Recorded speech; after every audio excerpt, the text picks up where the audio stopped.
Rule number one, have an escape plan. Have a way out.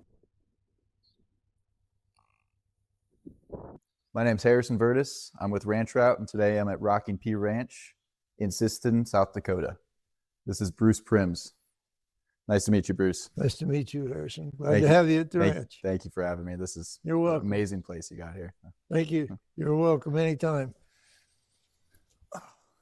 We came here in 73, my wife and I. The girls were born in Iowa. We bought about 400 acres to start with, and we've added on to it. We live on the Sisseton Reservation. We embraced them, and they embraced us. They've been here long before we ever came here. They'll be here a lot longer than we are, you know. But we have about 2,000 deeded acres. And everything is grass, except we do about a couple hundred acres of alfalfa. Otherwise, we don't farm. We were in the beef cow business until 1989. And in 1989, we bought 7 head of buffalo. And we thought the idea was if we could sell a bison calf for about the same money that we were getting for a beef calf, that would we could eliminate a lot of overhead. The biggest thing about this part of the world is we have winter, and winter can last 5 months. Right now we're grazing out about 9 months out of the year with the bison. And we know we couldn't have done that staying in the beef cow business. And over the years that we've been doing this, they just work out really well for me. They're always going to be into the wind. Today, like we got a northwest wind, which is blowing this way. Right. And the reason for that is that the flies bug them. And so if they're into the wind, those flies don't bother. Yeah. So they'll kind of lay around most of the day. Then towards evening now, when it gets later on, they'll start grazing. And then this unit here runs all the way over to that grove, over there to that gravel. This is 320. They're tremendous foragers. They're better than a beef animal. They eat different grasses than what a beef animal eats. And when they eat in the wintertime, it doesn't make any difference if there's 2 feet of snow out there. Because what they do is they stick their heads into that snow, move it out of the way like that, shake their head, and then that grass is right in front of them. Right. So a cow or a horse will paw, and he breaks off more grass than he can eat. You see what I mean? Yeah. I mean, he just can't get at it. So these buggers could care less about the snow. They don't care if it's 30 below zero. Their hide is twice as thick, and their hair follicles are twice as dense as a beef. That's what keeps them warm. Well, there's a bull right there, another big bull right there. See him? So what's that longhorn doing out there? Oh, he's just a herd worker. I don't know. Well, what is that? Well, the only thing beef animal that gets along with it is a longhorn. Really? So years ago, we ran a lot of beef animals. They calve easily. They're good mothers.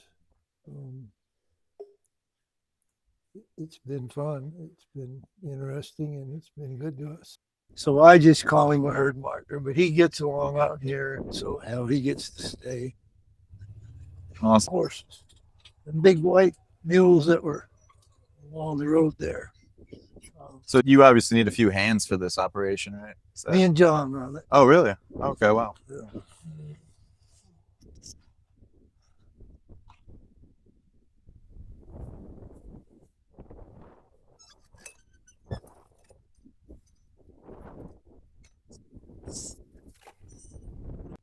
And I just got to shut this gate. Oh, yeah, no worries. Yeah. You need any help or anything? No, I got it. So I got to ask you, have you ever ridden one of them? No, no, no, As your son? no, no. You'd have to be crazy. One thing, you can't stay on them. If you, we could put one in the chute, you could get on it, but they don't have an ass. Yeah. You see what I'm saying? So that's where you're going to end up, behind him if you're lucky. Yeah. You land in front of it, they'll probably kill you. Well, if you see one, you see about all of them. You know what I'm saying? Because they stay together, because they protect each other. So you're, I mean, when this herd moves, they all move. What makes him stay with them? It's just because there's no other It's protection. for him. Oh, for him, Oh, okay. he don't care. So he just wants to protect them, or is it... Well, he just shakes that big old head. And hell, they all look at him and say, well, damn, you're pretty good size. Maybe we'll just leave you alone. So they just kind of leave him alone. But yeah, he stays with him. You're,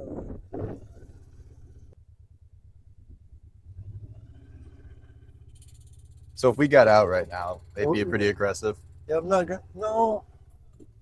Well, yeah, to a certain extent, but even like this cow right here, she's watching me pretty close. One of these is probably her baby.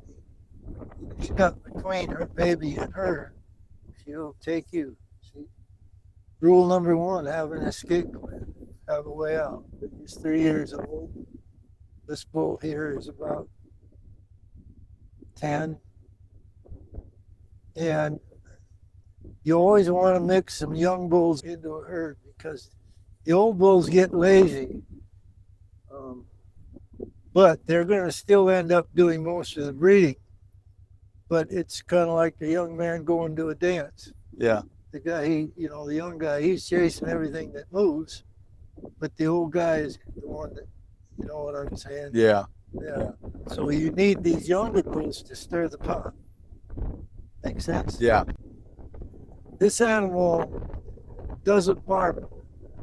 So you take a beef animal, they absorb the fat into the muscle. Okay, and that's what makes for a really tender steak, is the fact that it's marbled and it's got fat in the meat. These animals store fat in that hump in their body, and they can draw off that reserve like a bear that hibernates.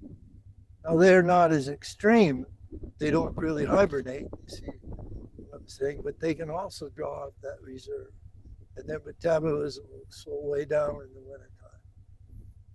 So, but the fat stays on the outside of the animal. In other words, it doesn't absorb into the muscle. That's a genetic thing that they've done with beef animals, which is fine. I'm not criticizing that. I mean, so I like beef steak as much as anyone. Absolutely. Yeah. Yeah. It's important to respect that, I think. Yeah. Breeding season is right now, July and August.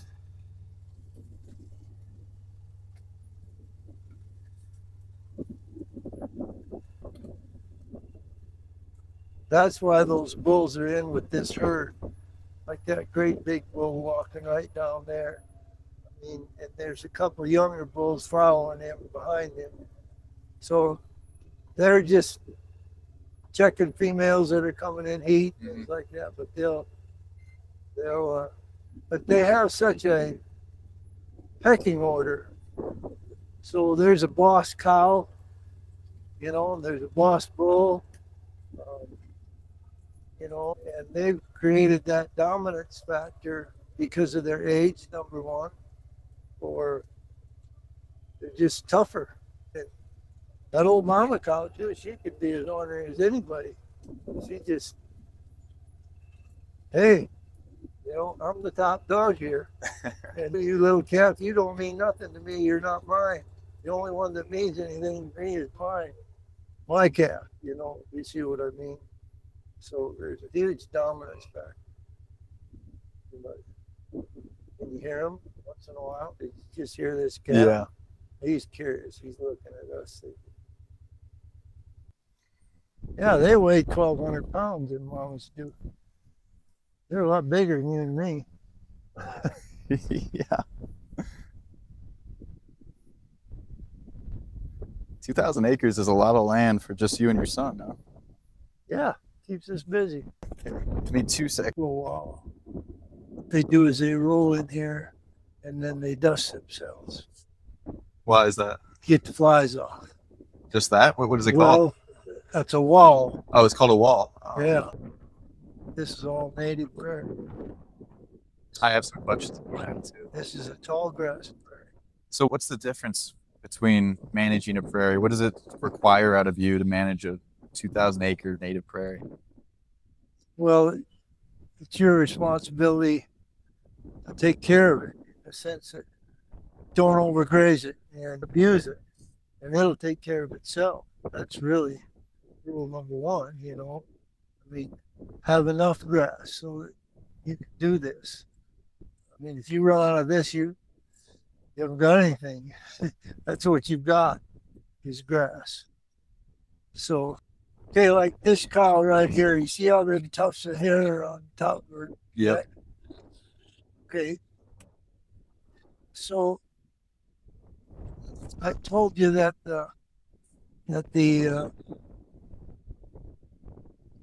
that their hair follicles are twice as dense as a beef animal, and it comes off in chunks. You follow me? That's how they shed that. Like right now, their butts are smooth, almost shiny, almost like an elephant. You see what I'm saying? But in the wintertime, that whole body is covered with that massive hair. She just said, "Get the hell out of my way."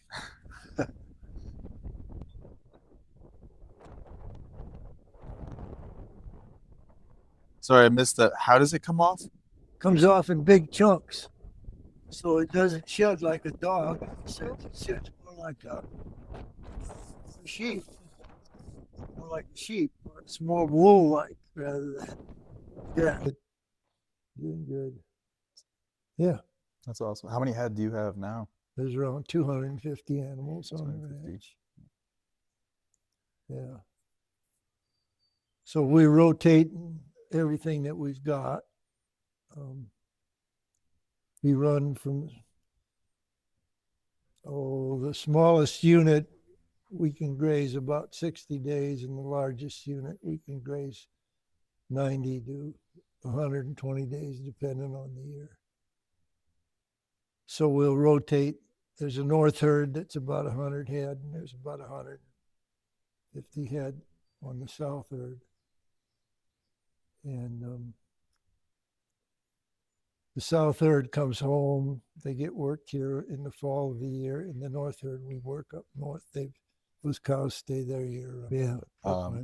The bison will calve until they're probably 20 years old. So a beef cow is good for 8, 9, 10 years at the most.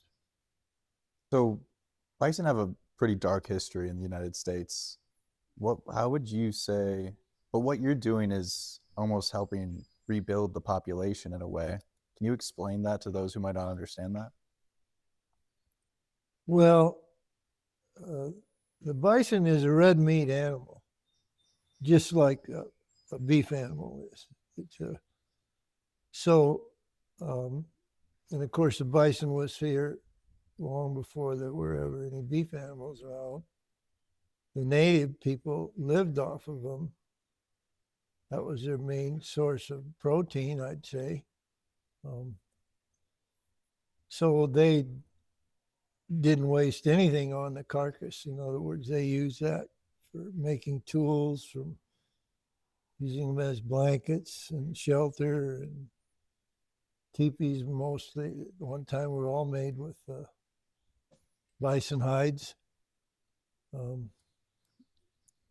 So they harvested the animals. What happened to the bison and why they diminished in popularity is, I don't know for sure. A lot of it was the federal government was trying to eliminate the food source during the Indian War days. Mm-hmm.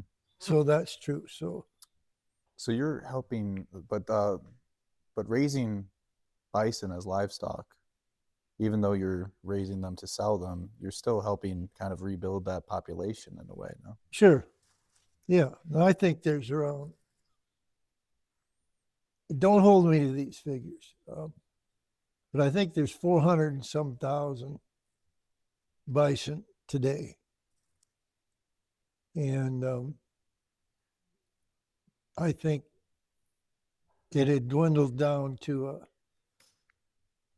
maybe 100 or 200 head before it ever got larger again. So your family's involvement in the farm, obviously your son works here, and then your daughter has the sister farm in Iowa. Right. So you raise the livestock here and then send those bison down to Right. get finished at the what's the name of that? Right? Heritage. Heritage. So yeah, we take 30 head of heifers, and we 30 to 40 head of heifers there every year. And she finishes. They raise corn and beans, and so they have. That's their environment. So they have a ready availability of it, and it's getting to where there's corn being raised today.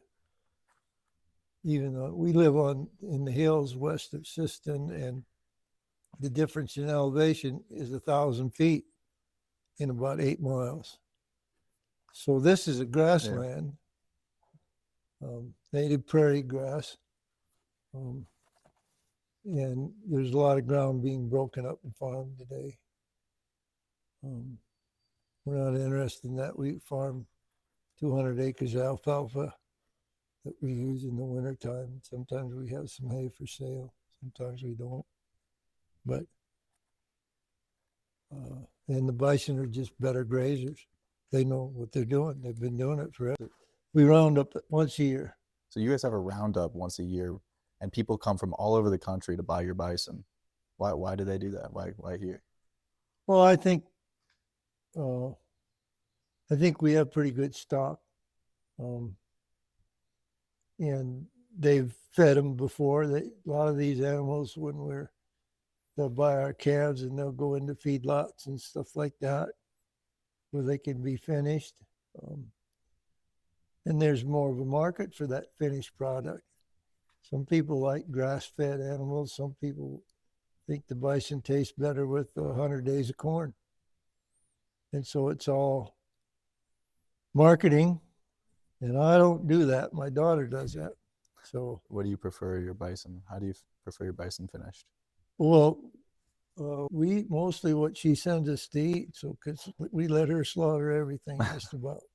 The only thing we slaughter here is bulls. Those big bulls get hard to handle, and you tear up a trailer pretty fast, and stock trailer. So the older them bulls get, they turn into what we call bachelors. And the reason they turn into a bachelor is because they get beat up by a younger bull. So they don't want anything to do with that herd anymore. So then they're of no use to us. Well, the easiest way to handle them is to be able to sell them right off the ranch. And we'll have people that come and want those trophy bulls. So we market them that way. Interesting. So we don't have to handle those animals. Yeah. So I'm sure there's been some pretty hard days. What makes it all worth it at the end of the day? Well, they're no fun to handle. I mean, you got to have it set up pretty well. You better have some good equipment. But the roundup is exciting just for the fact that you have to gather those animals and get them confined and then get them through the chute. We preg check everything in the fall of the year. What makes it worth it to you, though, when you're out there and you're working and at the end of the day you come home? Or what is it during the day that stands out to you and makes you think, wow, this is what Well, for me, love? I can spend all day out in that prairie land. I can messing around with those bison. I mean, it's just a great part of the day. You know, I like calving them. Really don't have any calving problems. The beef business is a little different that way. Oh, I think just I just like it. I guess I like the ranching environment. I can stay home for weeks. It doesn't bother me any. So I don't need that. Some people thrive off it. They need it. Is there something out there that gets you up in the morning, makes you want to go outside and get to work? Well, every day's different. Every day's a different deal. Yeah. Is there anything else you wanted to share with anyone? Like, is there a mess, like any kind of thing you wanted to say about yourself, your story, maybe the horse breaking thing or anything like that? Well, we were never in the horse business other than running some chuck wagons and doing things like that. Otherwise, we grew up with horses. I had horses even when my dad was an insurance man. We always had horses when we were kids. I mean, we just grew up that way. So the horses are a tool, Mhm. you know. But you used to break them and sell them? Yeah. We used to get those driving horses. Do you miss that? Yeah, that's a young man's game, though. That's pretty fast and furious. You get to racing them chuck wagons, it gets a little crazy. So can you explain that? What is racing chuck wagons? Well, it's just like on a racetrack.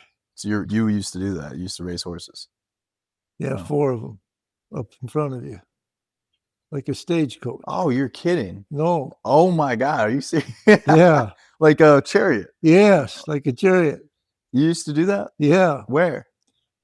Fort Worth and Houston and Colorado. And yeah. Were you good? Damn right. Wow, that's incredible. Yeah. Well, I wanted to show you a chuck wagon. You know what a chuck wagon looks like? I didn't know what I didn't even know what a chuck wagon was. Well, a chuck wagon. I thought you said chuck wagon. All right, a chuck wagon is it's like a motorhome, okay, in a sense. Now I drove that chuck wagon from here to Deadwood, South Dakota. 21 days. You drove it from here to where? Deadwood, South Dakota. How far is that? You said 21 days? 250, 21 days. This is a chuck wagon.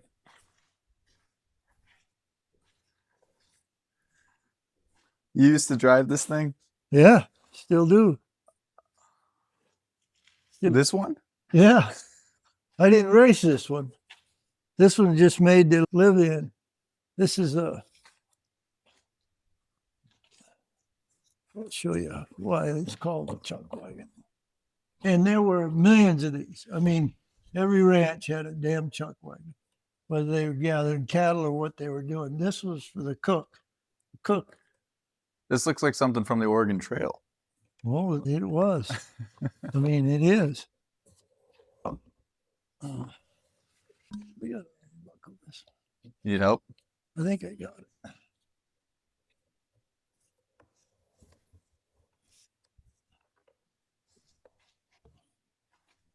This became a table.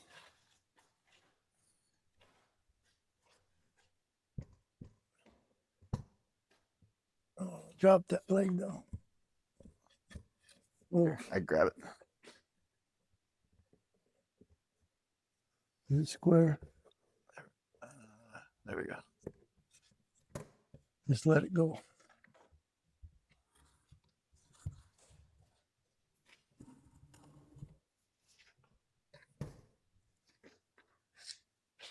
This is what's called the chuck box. All it is a kitchen.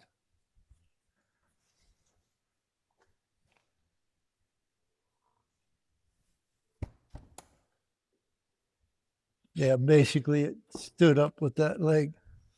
But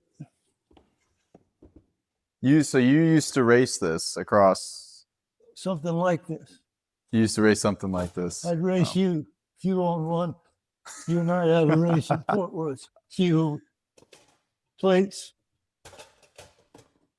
It's pretty much what I'm doing in my truck right now. I have the same plates too. So Exactly.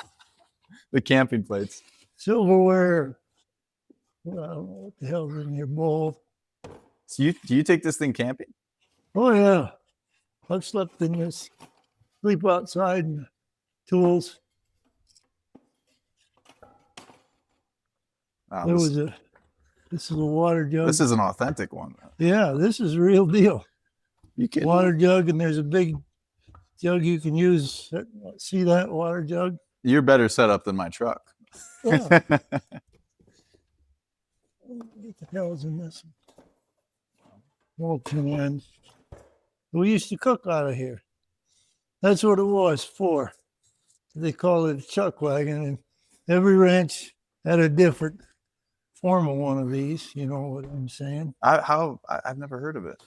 Really? I don't know. Well, you I'm new to ranching, that's for sure. But look up a chuck wagon. well, I'm looking at one. Yeah, you can find one right here. And everything had a system, and then you carried things like what you needed. Like here's an axe over here, here's a shovel. This is a coffee grinder. Wow. So it is. This is our brand. It's a registered brand. This is a lazy pea, and that's a rocking pea.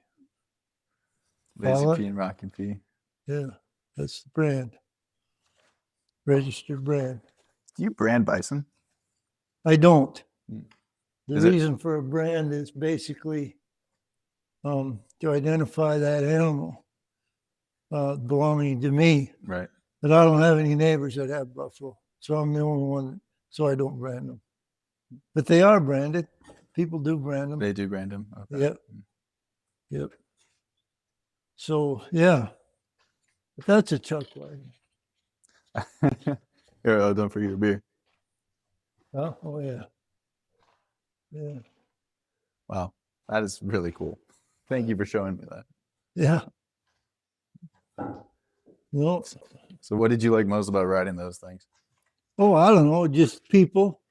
You know, you get together with a group of people that have the same kind of likeness, and yeah, shut that door. So, community was a big part of it. Yeah. So we get Bison in behind this gate. You with me? Yep. Ratchet. See how it's ratcheting?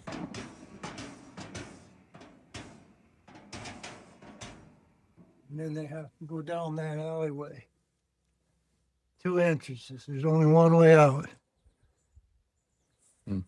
It's down there. This door swings, and there's another one there. There's 2 entry points, but they all go into one, and they end up out the front there. Okay, that's how you let them up. Yep. Make Did sense? you build this? Yep. Oh, Some of it I bought, but some of it we built. Most of this. And this is a corral that's back here. That's all made out of steel. but you only use this thing probably once Once a a year. Yeah. Okay. Or unless we're unloading the truck, and if we are, then they come out. We can shut this door, and then they go out that chute. There's a chute over there Okay. that opens up, you know, with it like a ramp going into a truck. What does it mean to you to show me this as someone who hasn't raised on a farm, doesn't know much about farming? Well, I think it's good. People, they need to know too. They need to know what we're doing and what we're not doing, and that we're not. It isn't. It's a reaction between somebody and an animal. So I mean, I think you have to understand that, whether it's a dog or a cat, or whether it's a buffalo. I mean, people have pets, you know. I mean, that isn't. It's different, but what I'm saying, it's still a reaction that you get. That I think The connection with the the animal? connection, Yeah. yeah. So I don't think it's any different. Maybe if you lived in New York and the best part of your day is coming home and your dog's there. Yeah. Who knows? Hmm. You know. So that's what makes. After doing this half your life, do you have a message for people watching? Do you have something to say that come out of your experience? Well, I think you need to I think you just need to learn to live your life, your way. And I'm not. This is what I enjoy. I get up every morning and I'm ready to get outside. And sometimes I get yelled at and say, "What the hell were you doing out there all day?" Well, I mean, I'm fine. Is this what you were born to do? I think so. I don't really want to give it up. Yeah. So I'm going to keep going as long as I can. How old are you? I'm 79. So I've been retired for 79 years. Well, not really. I mean, if you're lucky enough to do what you want to do, that's the key. When you get up every morning and you like what you're doing and you're good at it and you keep studying in whatever field you're in. You know, if you're lucky enough to be a doctor and you make tons of money and you're happier than a lark, so be it. If you're a clerk in a grocery store and you like being a clerk in a grocery store, you're still the happiest person, you know. I mean, that's what it's all about. You're not here very long, really, you know. You should do what you want to do. Do what you want to do. And more than likely, you'll be successful at it. You know, I honestly needed to hear that. Because this whole thing that I've been doing, the whole ranch route, it's a risk for me. I just graduated last year. I should probably be going for a degree or a job that it was my degree in finance, but this is exactly what I want to be doing. And I think that's the most important thing in life. It doesn't make any difference what you're doing. Mm-hmm. I think if you're enjoying it and you get to be good at it, and the more you do it, the better off you are at it, you know. I mean, the more you practice it, I think that's what life's all about. I think it rubs off on people, you know. Oh, yeah. Yeah. So I think that's the most important thing. So is that to people who want to become a rancher, to become a farmer, you're saying go out there and try? Because it's happening right now. A lot of people are trying it. They're learning. There's tools for it. And the way you learned is what you told me earlier, is that you were helped by older generations that knew what they were doing. And yeah, I think an old fella told me a long time ago. I remember I was sitting at the sale barn. Crean and I hadn't lived here very long, and I was trying to buy some cows. And the old boy was sitting next to me. He was an old rancher. And he looked at me one day, and I was asking way too many questions. And he looked at me one day, and he says, "If you keep your mouth shut and your ears open, you're going to learn a lot." And that always kind of stuck with me, I guess, a little bit. Sometimes you just need to sit back and learn. And, you know, you can ask a lot of questions, and that's fine. But, I mean, sometimes you just need to sit back and watch and learn. And I completely agree, but my job right now is not. I got to ask those questions, but nobody started that way. I mean, I'm not saying don't get an education. I'm not saying that, but I mean, I think you can learn from people and be willing to learn, you know, always have an open mind anyway. I think that's important. Perfect. Yeah. I hope this works for you.